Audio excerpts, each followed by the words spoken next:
Hey everyone, welcome to the Scrollers podcast. We're going to be talking about one of my favorite works of Lewis, one that I've been saying that for years, and as people will often do, neglect to actually read it with any seriousness. And after the past year of a renewed interest in Lewis's space trilogy. And myself and another friend that you're going to meet again in a minute, our interest in reading Charles Williams and some other lesser known inklings, and that kind of overall revisitation that's been happening recently in our corners. It seemed appropriate to go onward and upward, so to speak, with some nonfiction of Lewis's. I read it's his last published work. That's Wikipedia, so take it for what it's worth. I know it was late, but to get his face value evaluation of what his career interests were, and secondarily, we could intuit how that affected his fiction. And even his apologetics, I'd say. So we're gonna evaluate that. We're reading the first. We've read the first 4 chapters. That would be the first half of this book. It's only about 180 pages, maybe less, and we're going to chat about it for an hour today. So I'm going to bring on our friends here. First, we've got Nick Freerillian. How are you doing, buddy? Good. How are you? Doing excellent. We have Twitless. Up. And we have Skinkenstein. Hello. I think I'll just apologize for guidance. I am chiming in from work, so I may need to pop on and pop off from time to time. Just FYI, but I don't expect a lot of that. Skinkenstein is a liminal creature, and we respect that in the order of the cosmos. We're going to understand that there is a medieval framework in which he operates that is not necessarily ours. I have a quick question for Skankenstein. How many of your mortal enemies are named Doug? I'm just testing something. What? I don't think I have any mortal enemies. All right, cool. Yeah. All right, just Hey, the one, and his name's not Doug. His name is not Doug. Matt Krotz just knows the deep cut I just made, but Yeah. The only Dougs I've never known have been lovely people. all right. We got a lot of very nice Dougs in the corners in which I found Skinkenstein. So, so he starts. What do you guys think? He starts with the thesis about what he believes the medieval mind, the medieval model, was on about, that he thinks is unique, right? And distinct from the modern mind's conception of the cosmos and the ancient conception. Right?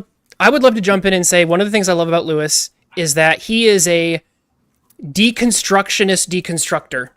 Yeah. He loves to take things that have flipped things on their head already and then reset the hourglass. And so he's like, hey, I know there's this whole meme idea about how we've become more advanced and we've progressed, we have evolved as a society, as culture, whatever. Modern man looks back on the savagery of medieval man, and Lewis is here very early on to basically even take that term savage, he uses it, and he wants to just flip that on its head, and he wants us to see that the medieval mind and the medieval man were not backward savages, that in fact in many ways they were more advanced than we were. He makes some points later on to kind of reinforce this, but it's a very Lewis thing to do, to take the sort of, and I think we see it in the Chronicles of Narnia, when modern people who are modernly educated will put forth their theories on how the world works, and Lewis will just have a much more wise, erudite professor go, oh really, what are they teaching you in those schools? Actually, but it's not the Reddit version of actually, it's the actually that reverts back to seeing the wisdom of older times, and what value they had and what wisdom they had, and that the Dark Ages weren't as dark as we think they were. Yeah. I think he by the last couple paragraphs of chapter 1, it's hard to argue that the two venerable examples he gives, that he gives Dante for the poetic angle on that medieval frame, and that he would give Thomas Aquinas as the more straight philosophical angle on that. It's hard to argue that the modern mind, with its more fractured, less populated, so to speak, cosmos, could actually build a universal system philosophically that would be that holistic as the medievals were able to yeah. And sorry, to more focus more on like the chapter 1, the medieval situation, as he's spelling this out, because it's a book of, medieval scholarship. He says that there's this, I think he's kind of pushing back against some of these memes, these tropes, these assumptions that people have. One of them is, of course, that medieval people were they're stupid, they're illiterate. And in fact, he says, actually, no, these were people who relied very heavily upon citation. They believed in books in ways that we don't. In fact, and that's part of what leads to their mindset, because they would go, well, actually, it says in this book on demonology. But he basically says that that's a different sort of mindset than the savagery that is, and he brings this up when he says that, where does he say it? He brings about the fact, savage beliefs is on page 3 of the Cambridge edition. Savage beliefs tend to be dissipated by literacy and by contact with other cultures. These are the very things which have created Lazamon's beliefs. So he's kind of pointing out in this passage that the medieval mind was reading books, at least in the cultured ones. Obviously, that we didn't have the levels of literacy we would see later, but the people who were pushing ideas, I guess we'll say, the thought pushers of the time, weren't just like walking outside and waving their hands around at the sky. They were reading books from Aristotle. They were reading classical seminal works that they could get from scribes, and they were saying, well, it says here. And so this is not the same type of culture that we would see. That the accusation that the medieval mind is backwards and savage, we need a new model, is essentially what Lewis is saying. And that's what he proposes in this book in that first chapter. Hey, the assumptions that you have are not going to work because there's some facts that conflict with that. If you want to accuse them of being backwards savages, they were reading books. Well, you have to reconcile that. We're going to have to come up with a new model. He then proposes one throughout the rest of the following chapters. Mm-hmm. Mm-hmm. Yeah. They were reading books. They were relying on a literary. They were relying on their capacity to draw from literary sources more than the modern mind or the ancient mind, which is quite a thing to say. Yeah, I kind of want to lean in here because this is the big thing that kind of caught my eye in chapter 1, specifically like the book points. The fact that it's like just the fact that something is written down and organized and collected in a book, and just the general kind of bookishness of the world. It's just, for them, books are just a really different sort of artifact from we are. I didn't kind of play with it. It's almost like books for them are almost that much more like a part of their environment than we are. Like they're a sort of thing that forms you the way that like trees or canyons or gullies. It's sort of this sort of like, they are almost like more real in the sense that they're treated with a tremendous amount of seriousness. Like he's got the idea that they have a tremendous amount of credulity towards authors, because I mean, if you wrote something down, that must signify that you do have substantial knowledge about something that is worth taking seriously. Yeah, and when it comes to, I mean, I suppose every age, I mean, way later on, he even gets to the point of even that notion of ages didn't come until our world or our age, but every age has a degree of synthesizing. But it's almost like the medieval approach to synthesizing was like innocent until proven guilty. Like we're going to assume that this thing that's been passed down to us that we've discovered, It's either been passed down or we, got it from some merchant that was hidden for 1,000 years. And cool, now we have this thing that we get to synthesize into our model. Whereas it seems like in our age, it's like it's very credulous. Yeah. And then, but I guess the other end of the spectrum would be like you have a model. I guess what I'm getting at is there's a certain degree of virtue in like having a model or artistry and having a model, and then something new comes in and you weave it in, you synthesize it. Like there's an incredible artistry there that I think is like it's a totally different like mode of thinking or being compared to what would come after. It's very Eastern in a way, right? When people have sometimes talked about Hinduism just kind of takes every new religion, just kind of adds it to the mix and doesn't necessarily say, this one's right, this one's wrong. It just kind of like melting pots it. The Enlightenment, I think, brought more of that idea of you needed to discard ideas and only find one. And that's the one that the modern mind that Lewis is describing. And perspective is a huge thing as this book evolves and continues, just how people see the world. And that's understanding that people are going to process reality a little differently, and that doesn't make them stupid. So what did you guys think about chapter 2, his reservations chapter? I thought it was very nice of him to do an end round around what he expected our protests would be about his thesis. I'll start with mine. He doesn't want us to get the impression that the medievals, or he himself, Lewis himself, thought that the intellectual was somehow higher than the poetic standards for evaluating truth, which is probably why he references comedy as well as the Summa on the same level, being two different works of two different genres with different intents. Like he understood that the medievals weren't necessarily respecting those kind of genre boundaries as much, and that was an influence. That was actually a feature of what they were doing that extended right up into the Victorian era. And Lewis is claiming agnosticism about trying to pick favorites on that front. He's more interested in defining the distinctives of all those endeavors, which the medievals were, freely availed themselves of. I found that was interesting. So this is the chapter he talks about what's called save the appearances, and that's a concept that I think is one that I'm still struggling with. But the idea that as I understand it, is that this is another perspective thing. Mm-hmm. This isn't about seeing that our brains are better than their brains. It's how our brains process reality very differently. And so they are... The term, like I said, was called save the appearance. And so it was whatever poetic or scientific idea best described the phenomena at the time. And if you found something better, then that would be fine too. But they didn't necessarily settle things in a sort of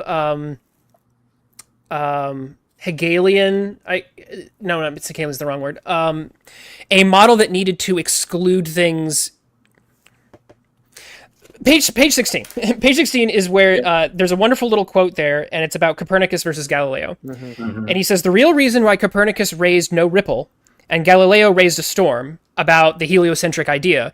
And so it was the fact that whereas Copernicus said, hey, got a new idea, might save the appearances better, maybe not. Galileo said, no, I got a fact for you guys. Yeah.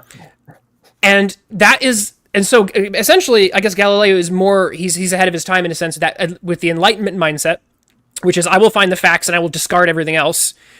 And Copernicus is like, hey guys, I got a new model, might save the appearances, might explain the phenomenon a little better, maybe not. And so the medieval mind seemed to be a little bit more okay with maybe a mystical sense of uncertainty and not scientific certainty, because that method comes out later. And so the idea can exist. And so again, we have to reassess our mindset about, the church showed up and was mean to poor Galileo because he had an idea they didn't like. And it was like, well, Copernicus demonstrated you could have that idea as long as you... And it worked. Like, they believed in it for 1,000 years because you could actually track the heavens by that model. You could actually put the Earth in the center of the solar system and track now the math's a lot more complicated, you know, but you're right. Like he says, that if the real revolution consisted not in a new theory of the heavens, but in a new theory of the nature of theory. Right. It is the way, and again, that's the Enlightenment mindset that we all just take a second nature to us now, which is why Lewis is trying to get us to, in chapter 2, to understand a little bit more of like the people. He's finessing us a bit into how the medieval mindset works, not just what they believed, but how they thought about it. And that's a critical distinction, because it's really easy to say, oh, you believed X in Y year, therefore you dumb.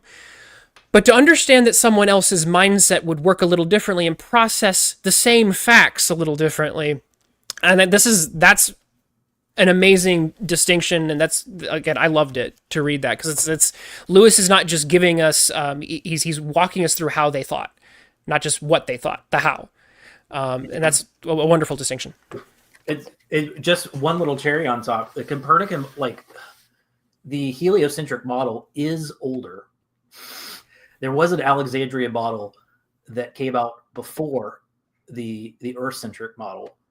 They picked the Earth-centric model because it saved the appearances better, and because the math can work in either direction. Obviously, there being no, universal center point to the heavens. You can just pick a different center point and run the math differently, and you can still get the heavens to do what they need to do if you just come up with the right geometry to account for it. They progressed the model, which was an antique philosophical perspective, towards the Earth-centric model, because they felt like it was a more apt. It fit ratio better. It was a more rational hierarchy for the cosmos. It was not overturned because it was found to be against counterfactual by the ancient perspective. There was a new theory on the nature of theory, as he says, which would not allow for anything but the Earth in the heliocentric model. That was the real revolution, it's just fantastic to read that and explore it. Yeah, the way, the first sentence of the next paragraph after that, he says, on the highest level, then the model was recognized as provisional. So it's almost like he's implying that like Galileo sort of didn't break the letter of the law, but he broke the spirit, where he's just coming in and like ruining the project that they were all on. And much later on, Lewis makes a reference to like the hobbits, like explaining why they, these poets would just go off and just talk about the same thing for like ever. And he's like, there's lots of different theories, but it's not weak-mindedness, or dullness. It's because maybe they just liked meditating on the same stuff over, like they loved their model, which is really, I think, a lesson to take into the future, because later in this paragraph, he says, like the spiritualists weren't really that concerned with the model at all. Like the model in some ways was like this work of art that was the imaginary backdrop, You can hold it loosely. Yeah. Something like maybe like a scientist would view like Interstellar as like beauty, something like that. Where it's like Interstellar isn't just, with hard fact, although he does try to incorporate a more scientific approach to reality, but there's a certain beauty that movie's attempting to display in space. The film Interstellar. Yeah. Sorry. So anyway, Yep. I have a friend who studies, the cosmology aspect of it. He hates that film. So it's funny how, it's that exact bridge. But I think, but that fact alone highlights a clash of mindsets here. The fact that the Galilean mind had such a problem with the sort of the more mystical mindset there. We're okay, because I guess the provision, the quote you just mentioned, Nick, the fact that the model was provisional, and they were okay with that. They had a problem when when Galileo showed up and said, all y'all are wrong, I got the truth. And they said, no, we're gonna have a problem with how you are doing this. Not that you have a different idea. as much, but how you are, as Matt said, going up this new way of thinking about theory, the scientism, as it were. So that's again just more Lewis rhetorically. Lewis is broadening our mindset about the medieval mindset, how it worked, and he is coaxing us into seeing them as much more intelligent, much more open-minded, which is, of course, like I said, completely inverting and deconstructing that modernist perspective on the Middle Ages. So he's, like I said, without being particularly agonistic, he's turning it all upside down in those first couple chapters. Mm-hmm. Yeah, he says the ignorant were much more aware of their ignorance than now. And to your point about your friend with Interstellar, it's like that. I mean, that is the scientific worldview thinks, I think, or maybe popular scientism thought it wasn't doing the same thing as the medievals were doing, but they are. I mean, the whole caveman narrative, as Lewis discusses, is just as much fact, however true it is or is not. The importance of cavemen in the modern narrative is more important than the fact. In the same way that with the medieval model, it's about what it. I think the caveman is about it's about a provision for the modern. So I was just pointing to no one escapes certain aspects of what's going on in the medieval model.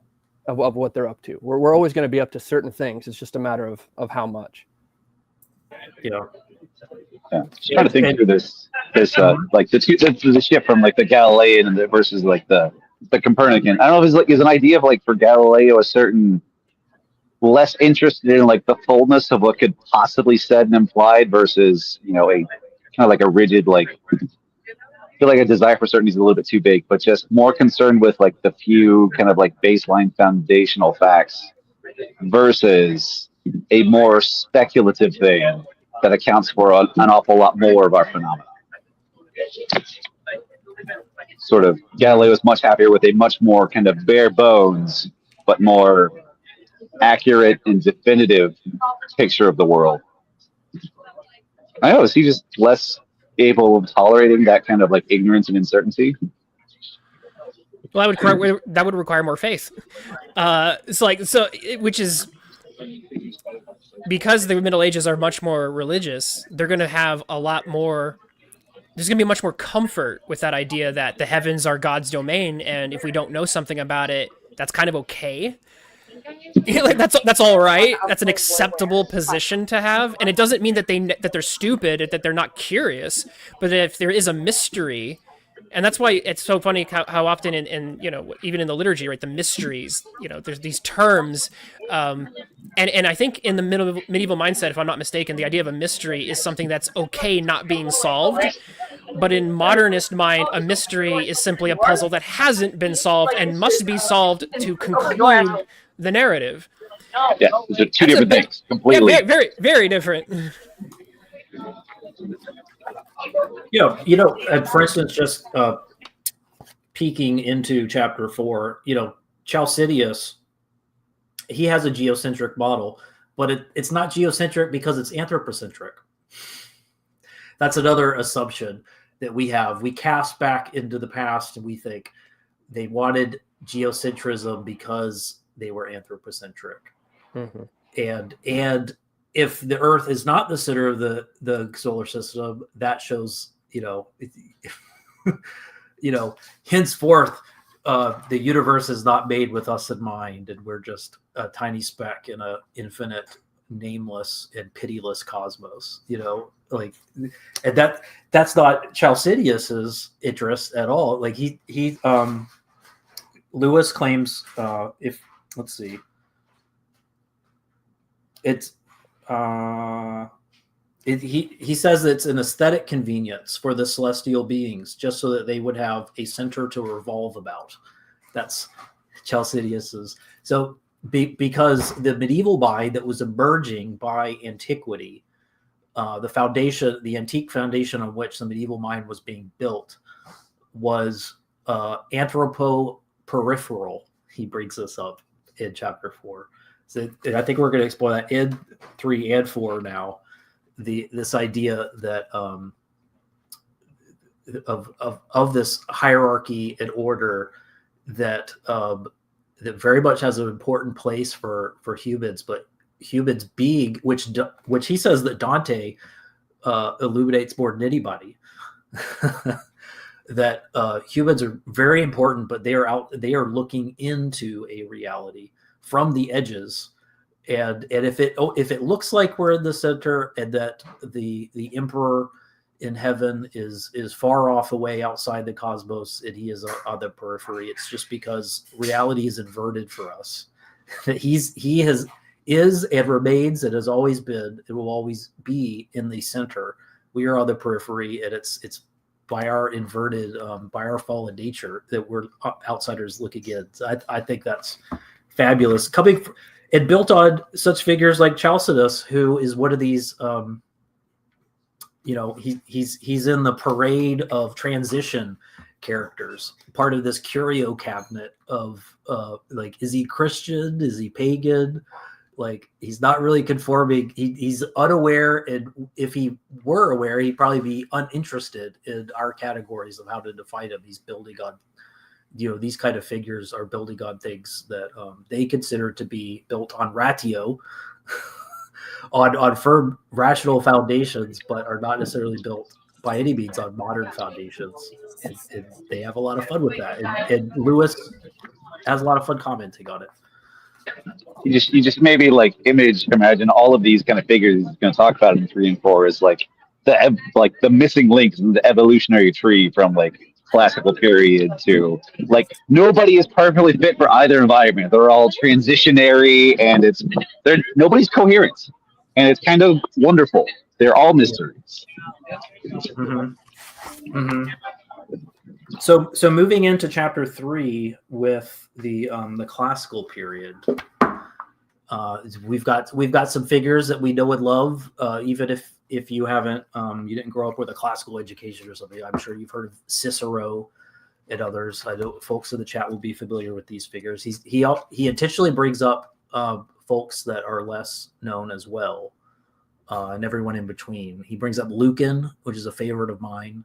He's a notable libertarian type. He's very critical of the establishment, and he pays very dearly in Nero's time, I believe, for being as critical as he is. But he also writes one of the first novels. But what do you think about 3, this classical period? We've got some folks that we've got a cosmos that has a afterlife, so to speak, for public figures. What else do we have? Anything that stands out for you? Nature. He starts off by talking a little bit, again, framing the mindset, which was the fact that a point that Matt brought up. This is on page 31. It's a pretty important bit. The poet is ranked with the scientist as authority for a purely scientific proposition. The astonishing failure or refusal to distinguish in practice, though not always in theory, between books of different sorts must be borne in mind whenever we are trying to gauge the total effect of an ancient text on its medieval readers. And so he brings up the fact that essentially that they would cite the myths as evidence. So not only would they be going with natural observation, they didn't have the scientific method, but they could clearly use their eyes and observe things happening. So not only were they using natural observation, but they'd say, oh, well, as we know in the myth of Orpheus, this is how, something works. And so there was what Lewis is rhetorically doing here, which again was fascinating, is to show that, again, that the medieval mind, contrary to being narrow-minded, and this idea that we have, the medievalists were all stupid and narrow-minded. If they did have a fault, Lewis is flipping the script again on us, and he says if the medievalists did have a fault, it was because they were too open-minded. They would take natural observation and zoology, and they would read a book on myth, and they would treat them as equal, and they would say both of these are just as valid for saving saving the appearance, which is to explain the phenomena. And so they would read these texts, the medieval minds who were pushing, and Lewis doesn't say they all thought one way, but he says basically the pushers and movers of medieval thought and they would read, like I said, a mythological text, and then they would read something a little more logically based, and they would treat them both the same. So we have here is a plethora of open-mindedness, an abundance of open-mindedness. The fault is, in fact, being too open-minded, and that means that the medieval mind, we must revise our perspective on it, because what we get from depictions in contemporary media is not how their brains worked. And Lewis is, again, continuing to peel those layers back and show us how that happens. And he continues, but then he says that this is not wholesale, because when he brings up nature, he basically says that it's clear that the medieval mind did not take every mythological idea as gospel, that they were able to abstract it and therefore create metaphor from it. And that's where nature comes in, because he says you can't really have a concept of nature until you have started to abstract ideas and treat them on a more metaphorical basis. So although they're maybe perhaps too open-minded, that open-mindedness had a limit, which again goes back to the idea that the medieval mind could discern. And so they were open-minded to things, but they could discern them and not treat everything as on the same level. Like I said, nature is not treated as the same level as a goddess that our conception has. It's a little more metaphorical, and Lewis does a really good job of parsing together the reasoning for why that is. Isn't that lovely that nature, natura, actually experiences like a flourishing in the medieval period because she is created. Mm-hmm. She has a place in which she can operate in the cosmos that the classical mind had a bigger challenge engaging with, which is why they engaged with her. He suggests a lot less. Like, how do you deal with something that is everything, and uncreated and eternal? That it's hard to like capture that other than to just put a name to it and then move on. But because she can sit at the feet of something eternal as a maid servant, so to speak, of the eternal, there's a lot you can do with her at that point. So they embellish and do all kinds of things with her in the medieval period that the classical people struggled to achieve. I think that's fascinating in itself. Yeah, he's got a great way he puts it here on 39 about nature and it being this giant, unsolvable or this giant thing that you cannot synthesize, right? It's too big, and you need gods to intermediate. He says by surrendering, this is of nature, by surrendering the dull claim to be everything, she becomes somebody. Yet all the while she is, for the medievals, only a personification. A figurative being on these terms is apparently more potent than a deity really believed in, who, by being all things, is almost nothing. Yeah, once nature finds its very right place, Chestertonian. Yeah. Yeah, you can't love something in general, something abstractly. It's got to become specific first. A figurative being on these terms. I stepped on top of what you're doing, Nick. I apologize. No, Cook. I was setting you up. I was preparing the kitchen. Just a figurative being on these terms is apparently more potent than a deity really believed in, who by being all things is almost nothing. Yep. Which means by consequence, right? The medievalist mind was capable of abstraction. Doing these things is a more advanced maneuver, which means that the medieval mind is smarter than we give it credit for. So again, Lewis is once again kind of like twisting the modern. He specifically call it's so funny because it's what he does in the Narnia books all the time. You have this very clinical, sterile view like Eustace has about reality, facts, and the medieval ages had less facts, so therefore they're less stupid and less advanced. And Lewis is he's got the more the wiser view of things that actually knows more of the facts. It actually explains it better. Another passage I highlighted on nature, if she is at times the object of, this is 38, middle of 38, if she is at times the object of real religious feelings in Marcus Aurelius, That is because he contrasts or confronts her with the finite individual, with his own rebellious and recalcitrant self. So there is an understanding that the personal is somehow less than the eternal and the every. There even in the classical period, they are trying to understand, like, how can we talk about not living up to one's nature, so to speak. That's a very complex thing that can't be taken for granted, even it's particularly the classical period. We are in nature and yet somehow not meeting nature's standard. Like somehow we can be beastly, we can be lower than our natural selves. How do you get at that? And so nature being a created, a personification of an abstraction, but also a created reality, kind of unlocks something that the classical mind was really genuinely wrestling with and trying to get at and poke at, and but arguably less successfully. So yeah, that was a tour de force.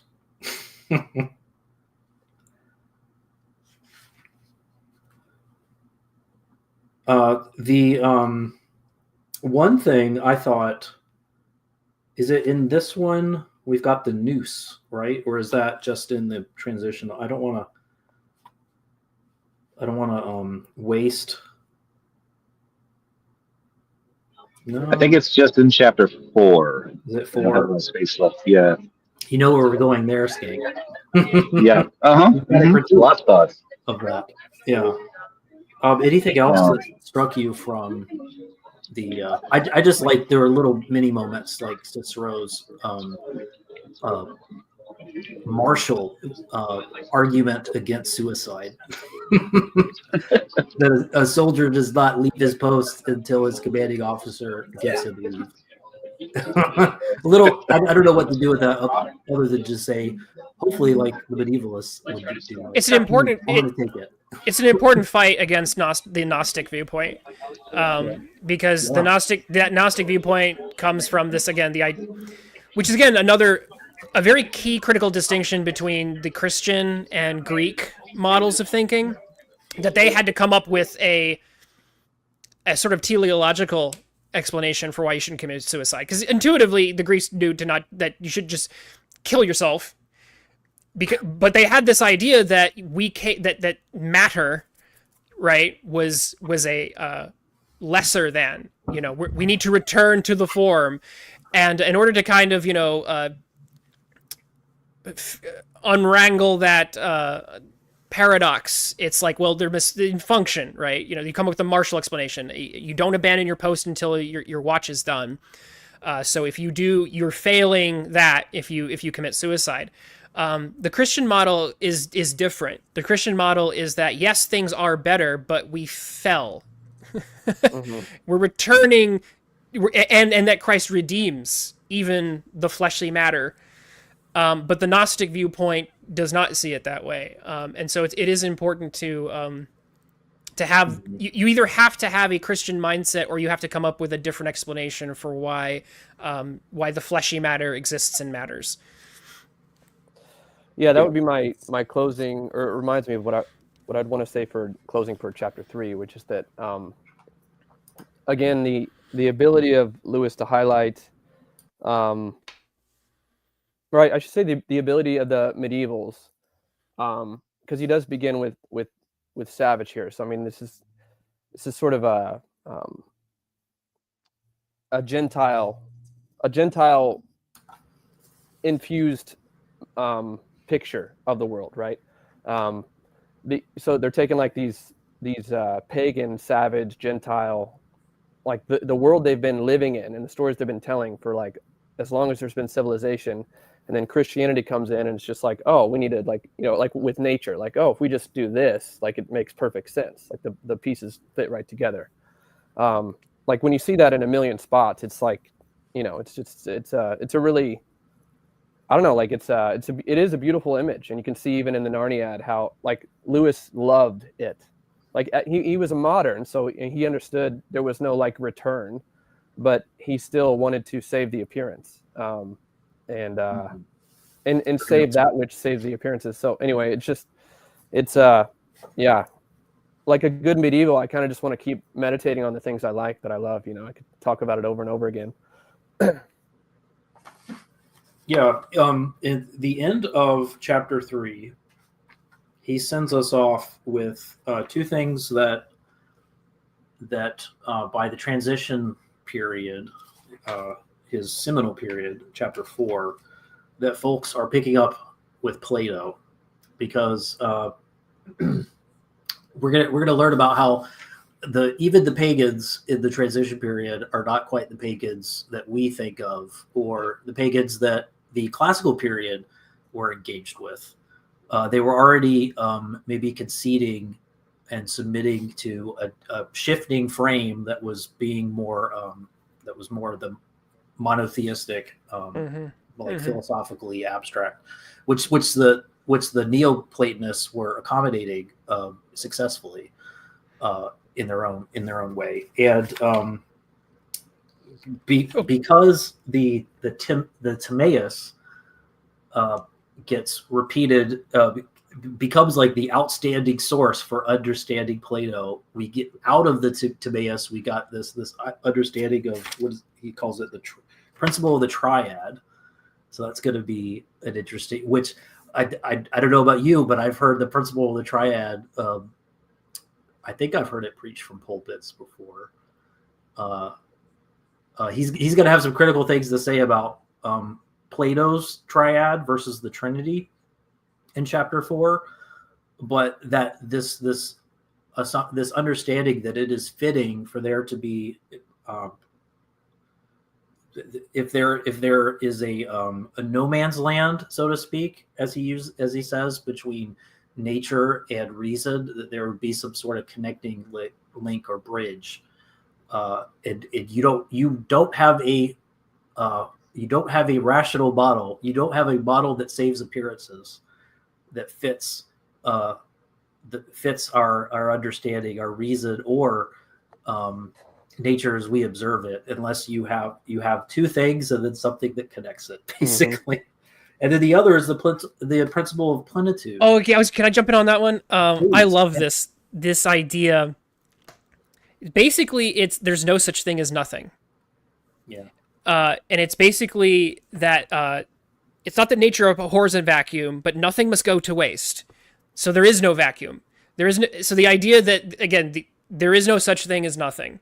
And this definitely fits, I think, the biblical model, even as back far as Genesis, which is, in the beginning, the Spirit of the Lord was moving across the waters. And again, this idea that there's just an absence of everything or anything, the medieval mindset especially, there's always something. If there's a space in between the moon and the earth, there's not only going to be some sort of medium that communicates there, a different level of sky perhaps, but there's also going to be creatures that populate it. There will be an ecosystem. Nothing goes to waste. So I love that, and I just love that medieval idea is one that I've been sitting with, Nick, as you said. That's one I can think on for a while, and I love that idea. That idea that nothing goes to waste. There's no such thing as an empty space or an empty void, and that definitely conflicts with specifically modernism. Not even, I would say postmodernism actually is a little more comfortable not embracing the void, but the idea that there's a void, there's nothing there. That's a very modernist post World War I kind of I don't know, mytheme or something, a pervasive idea. So like I said, that's one that I a subtle point that he brings up at the end of the chapter, but that's a big takeaway for me. Yeah, there's a figure. I'm sure we'll find it in the coming minutes. But one of these transition figures ends up saying, that no sphere would go limping. Every order in the hierarchy has to not just be populated but full. That is more fitting. That's a beautiful image of the cosmos, for sure. I think It's also I'm almost like deploy or again, it's the whole like uncomfortable with their ignorance, even if there's things that are not visible to us. Just noting space on the model, like I don't know what's here, but I'm not going to like just write it off as a nothingness. I'm not going to assume it's something that is thus I don't know like just mine to do with as I please. It's subject to other masters, other domains, or it's just if I don't understand it, it's sort of like a hands off sort of deal. Like there's something there that I can't see. Here there be dragons. Mm-hmm. Yeah, I keep thinking of this medieval project, which is really, I mean, as he says, it's a cultural project, right? Because the spiritualists aren't like they're just not like worried about, well, even though our model says this, like they're like and you see this if you read like church fathers, right? Like there's not, as Lewis says, you're not going to find much of the model there. I mean, you might find someone referencing like a phoenix or something like that, but it's really like it's much more. There's much more carryover from church father to like a pastor you like from the 1900s than the references Lewis is making versus like a science paper of today. And so like I keep thinking of like what they're up to. Like I'll scale it down to like the household or the individual just to make sense of it, and it's like it instantly clicks. Like almost like what they're doing is like filling out a house. Like you don't like leave a room. Like you're not worried about making sense of like some person in your town who lives way over there who you're never going to run into them ever at all. Like like why? What's the point? Like you make a sense of like you fill out your house, you make it beautiful, you make your yard beautiful. Like you know this neighbor's there, and you have your neighborhood mapped out, and then it's like yeah, you roughly have a view of your city, and then it's like beyond that, like I don't really know. Like I think that thing's over there. Like that's just what we do. And so yeah, It's what we do because it's been intelligent. I know it's going to sound kind of cringe. It's been intelligently designed. There was a designing mind behind it, or depending on the classical, whether that's a pantheon, plural, or a single mind. It's designed, and what's interesting is that of course it would then follow a sort of civilizational architecture. So it would be like the cosmos are like a city, because that's the marker of civilization. And since it was designed intentionally, it's not going to be designed like a random Jackson Pollock painting. It's going to be like you just said, Nick. It's going to be like a house or a ringed city, and there's going to be like neighborhoods in it and stuff, because it's not just designed haphazardly. It is articulately designed. Don't you get with? I think you get that with what Lewis is putting down with Dante. With it's going to be spheres. It's going to be very well put together and follow a mathematical precision, which is just fascinating. Because again, the modernist mind is just going to see how did this thing naturally occur out of chaos into like I said, a Jackson Pollock painting. Throw the paint at the on the canvas and see what happened. And the medieval model mindset is can't even conceive of that, because why would any designer design something that way? So now we get to chat about, in earnest, we get to chat about the fourth chapter, which is the longest, and there's so many rich moments in this. It's gonna be a really fun, delightful challenge to actually appropriately feel like we're sufficiently and briefly addressing what he's doing in this chapter. It runs about 20-ish pages, which I think is about as much as the chapters 1 through 3 are put together. But essentially, he's got a thesis that the Christians and the pagans in antiquity, so like 250 to 550, are in some ways far more alike each other than either was alike a modern man. So that they had enough of a common ground on which to disagree, and sometimes to blur lines as we would the sort of lines that we expect them to have brightly delineated by this period, that would match our comfort levels maybe as modernists. Either pagan or Christian modernists would struggle with, I think, with a lot of this, with this curio cabinet of transition figures.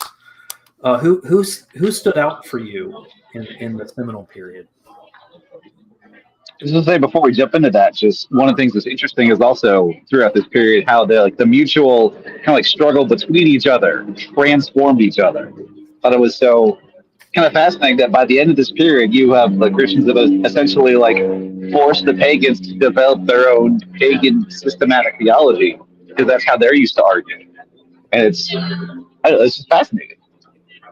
Yeah, he says multiple times that the pagan philosophers who were engaged in this pursuit with the Christian philosophers were actually quietly distancing themselves from paganry from the classical period, pagan as the public understood it, and maybe as we had believed to understand it today. They were saying, no, we have a universal model too. We've got a philosophical tradition that can explain the cosmos and understand it rationally in right relationship with the whole universe. There's a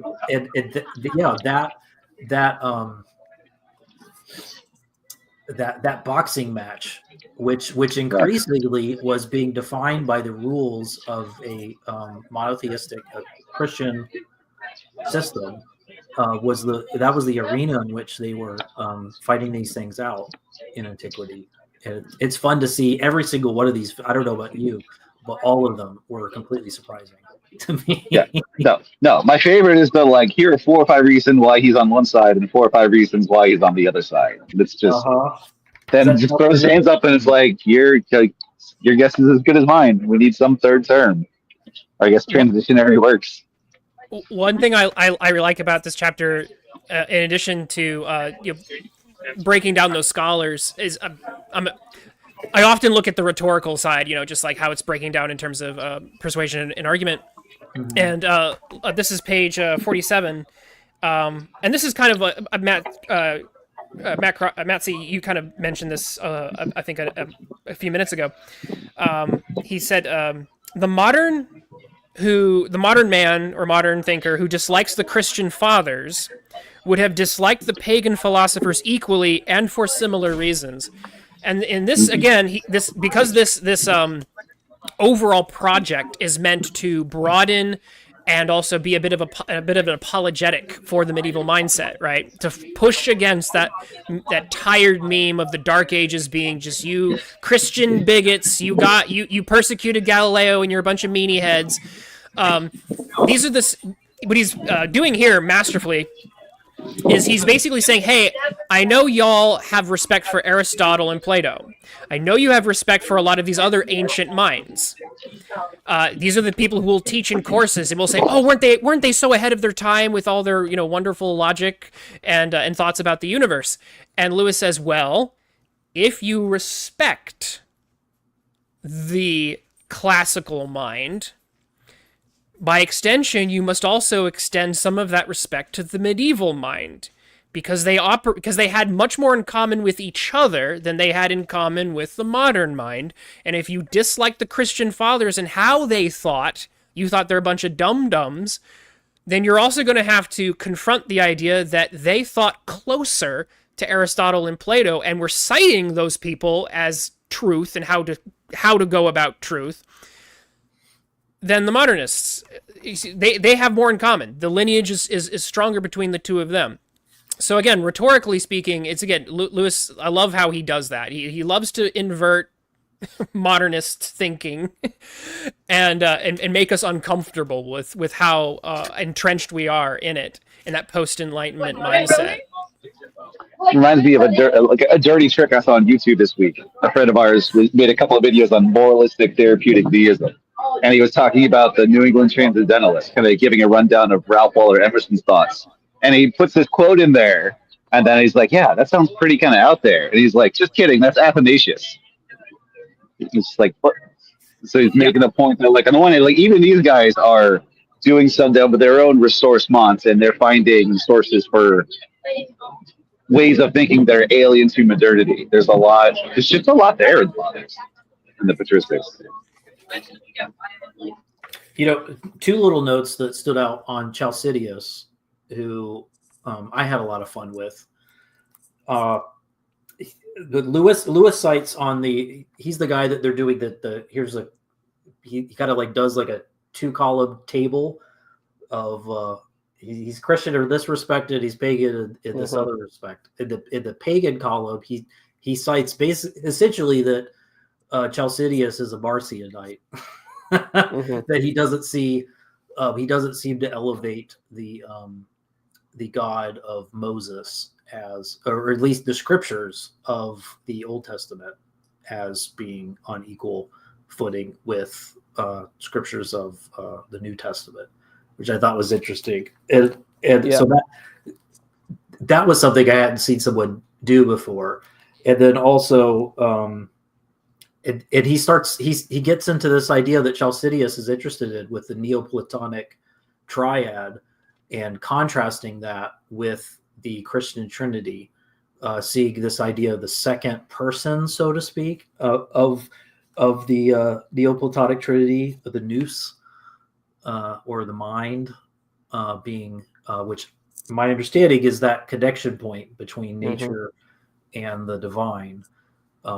From a Neoplatonic perspective, that he sees that because he goes there's more than one seminal period thinker who plays with that you can't quite, if you, the implication is basically if you're going to be using nous in Christian conversation, you're going to have to baptize it, and it's going to have to be a repentant, a new man. It can't be operating from the Neoplatonic perspective, or it's not going to fit. It's going to run up against boundaries. So he puts, again, using thinking of the nous philosophically from a Neoplatonic perspective as a pagan activity. I bring that up. We've got some Catholic friends who really like the nous. So Orthodox love the nous, yeah. I was going to say, is that how it's pronounced? Is it nous or is it nous? I'm saying it. Well, was it nous? I've heard nous from the Orthodox. Is it? Okay. Yeah. All right. On the I'm only bringing this in because we're in Chalcidius, so I'm not trying to take away from your point, Matt, but I do want to get this in. You referenced it earlier, the tension between anthropocentrism and then the term that I like, he uses anthropo-peripheral.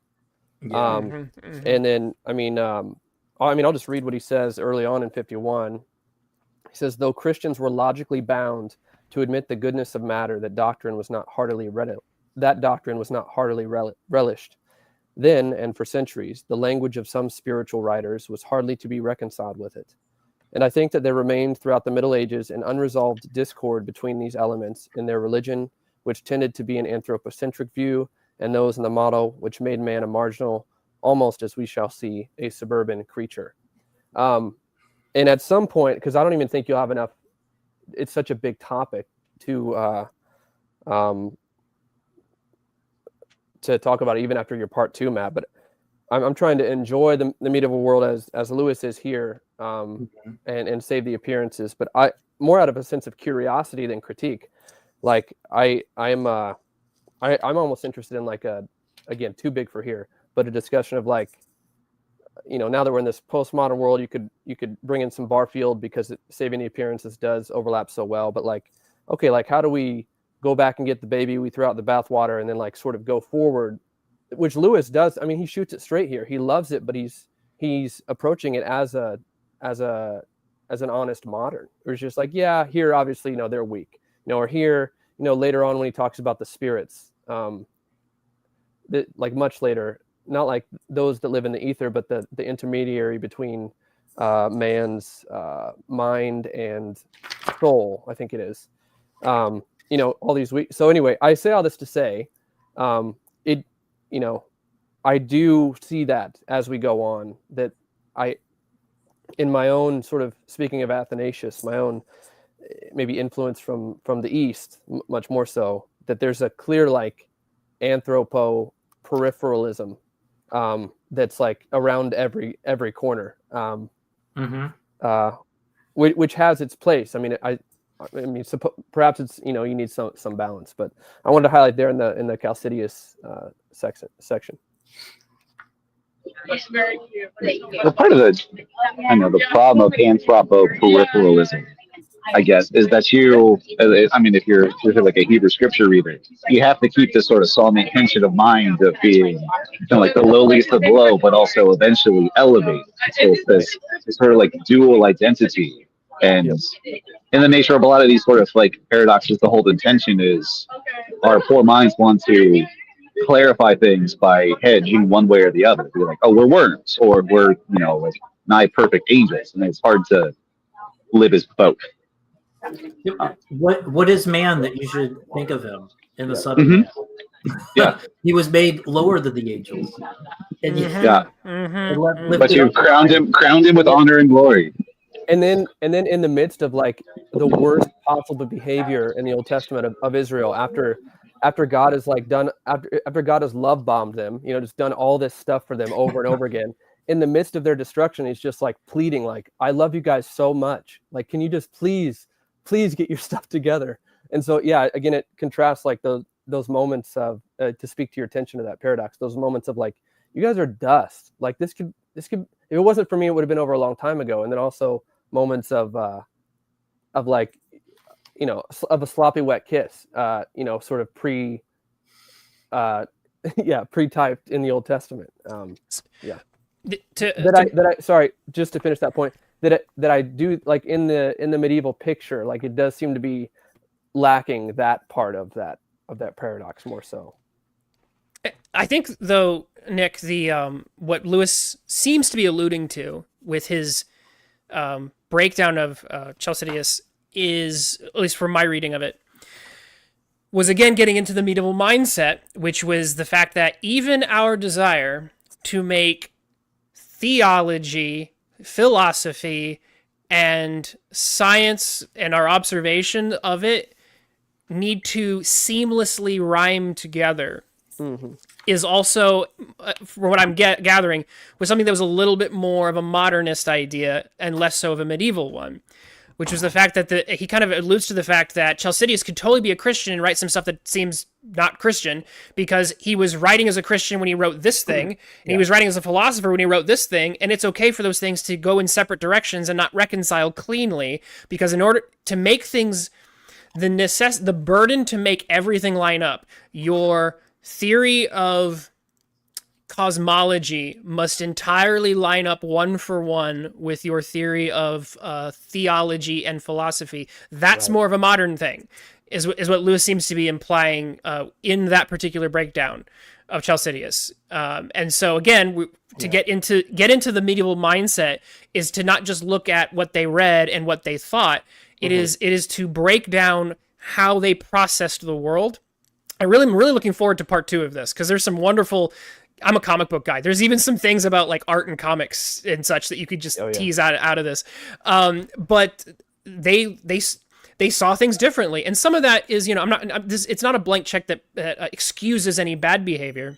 Yeah. But it is something that's necessary to, if you want to truly understand it, or if you even if you're going to judge it, I think it's only fair to judge it on terms that comprehend where they were coming from. Yeah. Because to simply just dismiss it as you're all a bunch of narrow-minded bigots who are stupid and dum-dums, it bulldozes a lot of the nuances here. You're also, if you're going to toss out all the medievalists, you're going to have to toss out a bunch of other people that you tend to like as well. Yeah. Just to say goodbye to Chalcidius. So, I really highly recommend anyone in the chat to read Lewis's summary at the beginning of chapter 3, because there's so many great moments, like mentioning that no man should seek God or aspire to piety unless he had first seen the sky and stars. So submitting reasonably from that, Chalcidius supposes that the eyes are meant to be seeing the heavens. That's their rational purpose, to deliver you upwards. And similarly, that the souls of men are out of tune, and the remedy for this is music. But not that sort which delights the vulgar, but that which divine music, which never departs from understanding and reason. So he's got this idea, which he develops by which Lewis brings up in 58, Uh, how to bridge that divide, that no man's land between reason and appetite. Chalcidius suggests the way to bridge that is a trained sentiment of honor and chivalry is the mean that unites them and integrates that into civilized man. How nicely is that put? And you could see very clearly how the medievals would find that very appetizing, so to speak. There's many ways that you can see that, and of course the anthroperipheral, how that integrates into later traditions.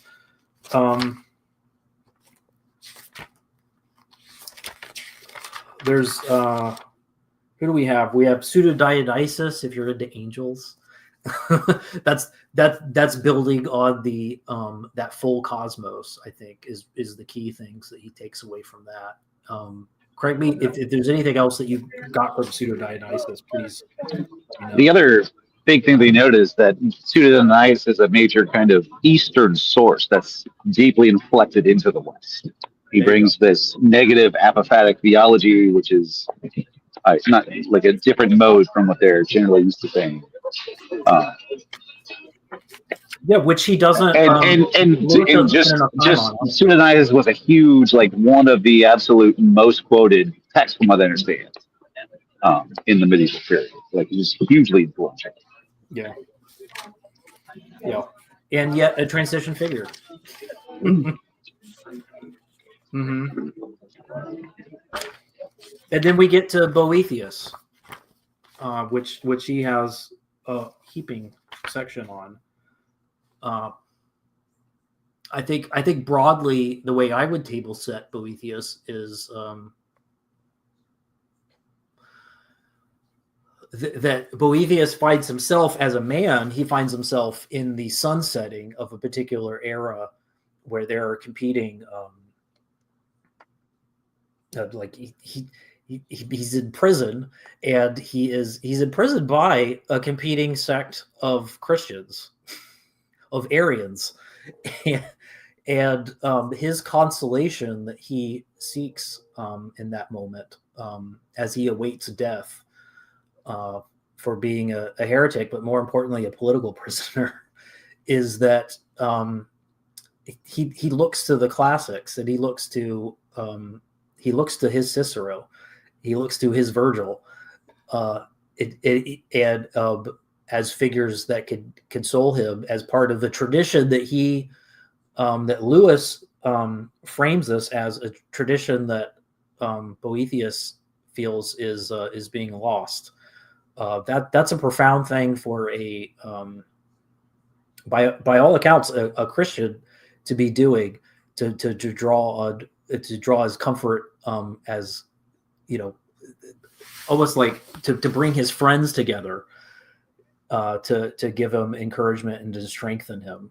Cum forte in the Latin, right? With strength in his time of need, philosophically. What did you guys think about Boethius?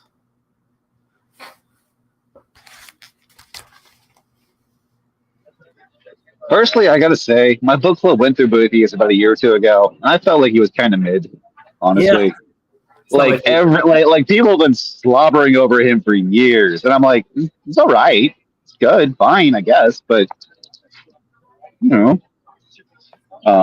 I also have a certain antagonism towards Stoicism. He's very stoic, or he's definitely like deeply incorporating Stoicism into his picture of philosophy. And I love his and I might have to leave after this thought here. But I love his thought of the infinite now. I think it's very far ahead of. It's brilliant. It definitely synergizes with. I definitely think that's how things probably closer to the way things probably operate. I think it explains a lot of things in Christianity that people often critique or try to critique.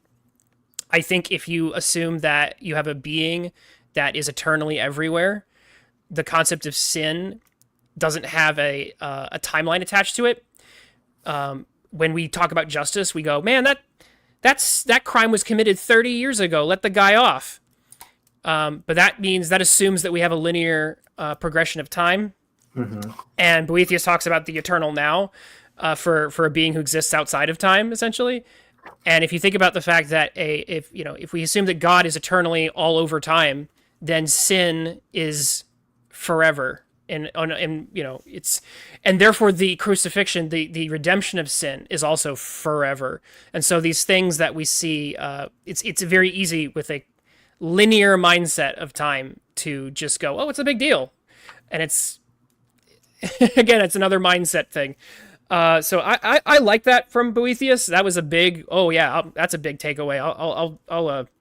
I'll ponder on that one. I'll ruminate on that for ages. So that was the big thing I liked out of him. Was the, like I said, the infinite now. He sees, not remembers your yesterday's acts because yesterday is still there for him. He sees, not foresees your tomorrow's acts because he is already in tomorrow. That's chef's kiss for me. But it's beautiful.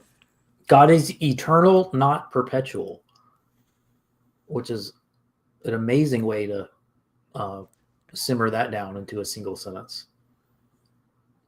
Yeah, I think the classics, the classic poets couldn't even even those who were consoling him in this or is it 6th century work. Yeah, Boethius, interesting guy, and once again, just to round things out, folks. Lewis mentions towards the end, Gibbon had expressed in cadences of habitual beauty his contempt for the impotence of such philosophy to subdue the feelings of the human heart. But no one ever said it. But no one ever said it would have subdued Gibbons. It sounded as if it had done something for Boethius.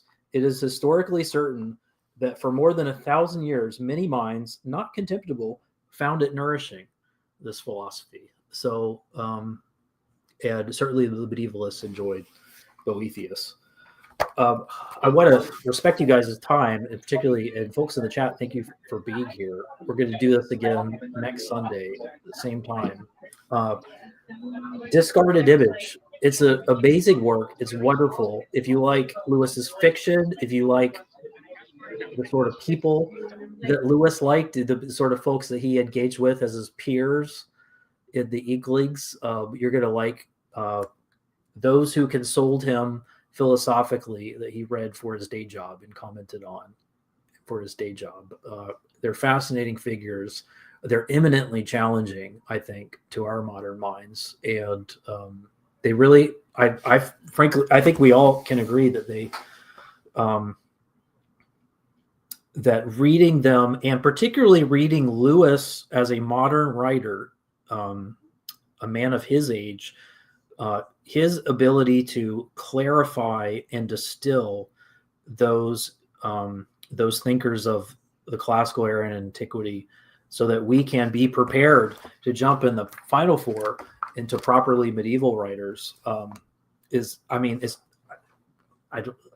don't think words can describe how appreciative we could be of a bridging, of a transitional figure like Lewis, a dinosaur who was out of his time, because he appreciated people who had been forgotten. And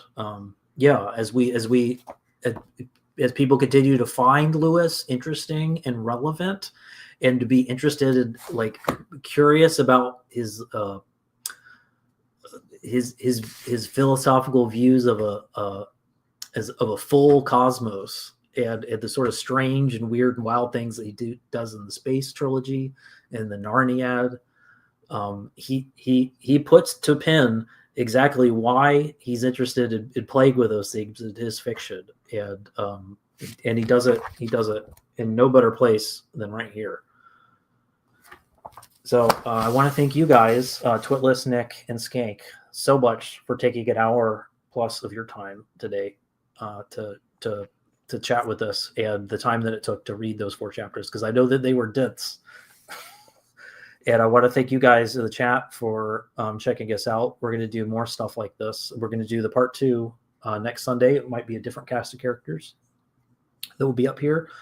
And I've got some folks in the hopper that if you're appreciating this line of inquiry, we're going to be there's some really surprising, really fun guests who are going to be chatting with us about